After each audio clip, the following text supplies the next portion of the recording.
Okay, so let's jump right in. When we think about power, our first question is almost always who has it, right? But what if there's a deeper question to ask? What if it's really all about how that power actually works? That's what we're digging into today with this explainer on Göran Therborn's incredible analysis. His big idea is that the state itself, its design, its internal wiring, is a perfect mirror of the class that's in charge. It's not just about who's in the driver's seat, it's about the car they're driving. You know, for years, the whole debate has been kind of stuck. Is power in the hands of some shadowy elite, or is it spread out with different groups all competing? Therborn's work gives us a way to just step outside of that argument. He says, hey, let's stop trying to pin down the powerful people for a second, and instead, let's look at the blueprint of the state itself. What was this machine actually built to do? So here's our game plan for this explainer. First, we're going to shift our focus from the rulers to the actual machinery of the state.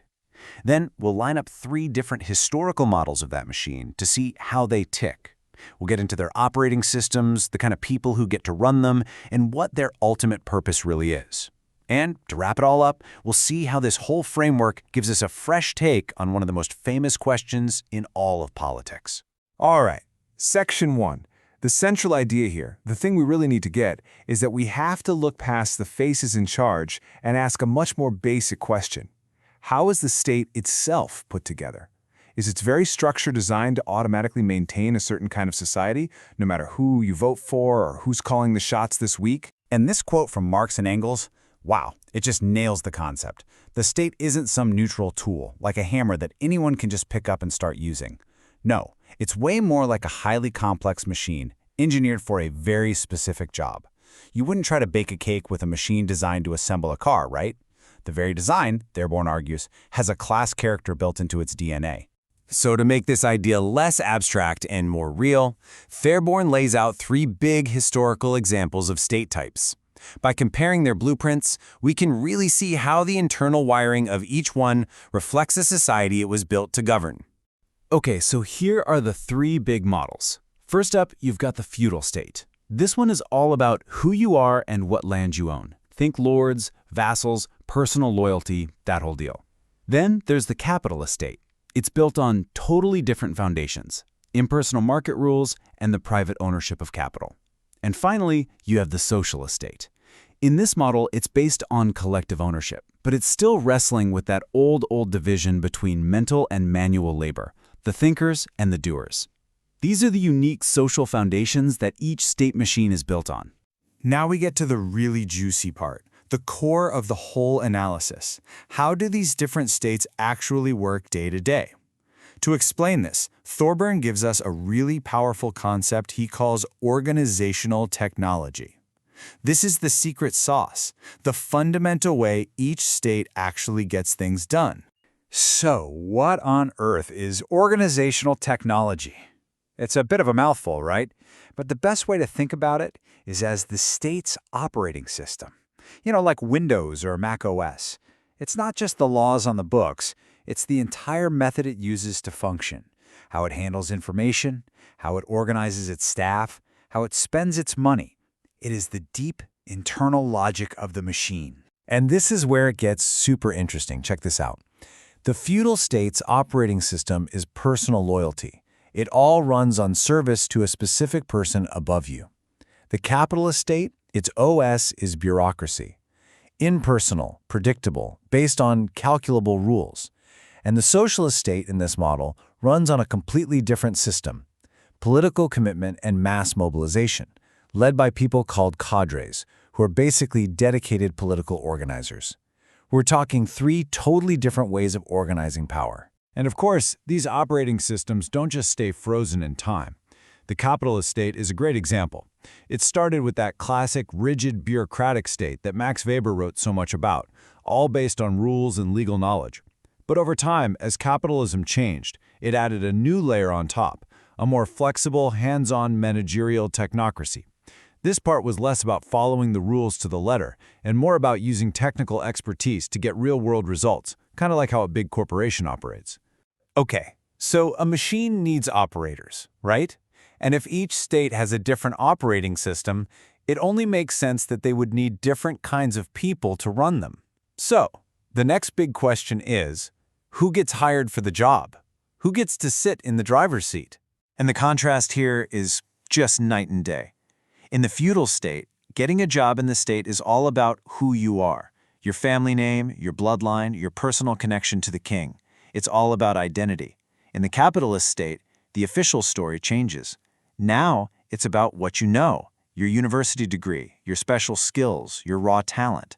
But, and this is a huge but, Therborn points out that all that knowledge is filtered through an educational system that is itself pretty elitist. And that filtering has a massive effect. I mean, get a load of this number.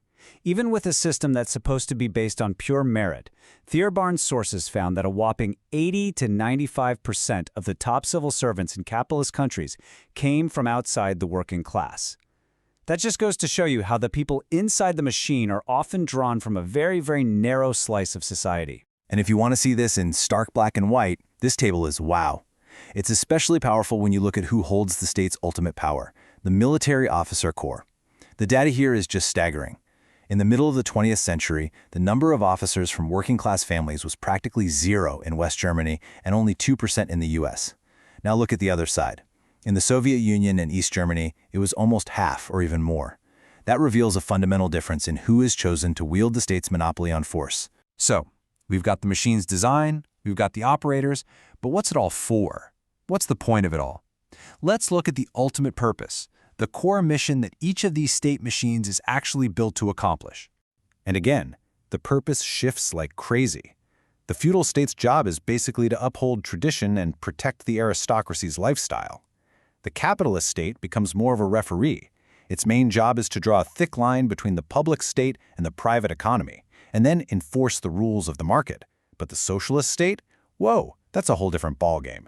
It's designed to direct the entire show, planning the economy and politicizing, well, everything, with the grand ambition of creating a classless society. Okay, so when you put this all together, the technology, the personnel, the purpose, it brings us to a really powerful conclusion. It allows us to go back and take a fresh look at one of the most famous, most explosive ideas in all of revolutionary politics, Lenin's call to smash the state. So here it is, the big question. Was Lenin right? When a new class takes power, can it just grab the keys to the old state machine and start driving? Or does it have to do what Lenin said, completely tear it down and build a brand new one from scratch? Therborn's model gives us a really sharp set of tools to try and answer that. And here's the takeaway from Therborn's analysis. It's a really nuanced answer. He says, yes, Lenin absolutely nailed the problem. The state is not a neutral tool. It has a class character baked right into its design. You can't just take it over.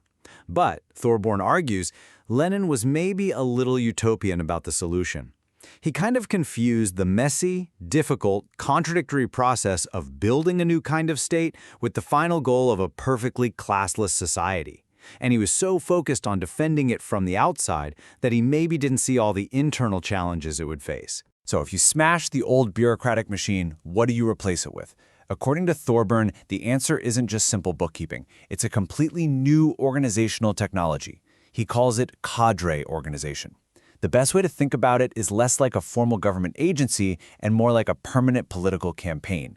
It's a state run not by neutral rule followers, but by politically dedicated organizers whose main job is to mobilize people toward a shared goal. And that leaves us with one final, really important question to think about.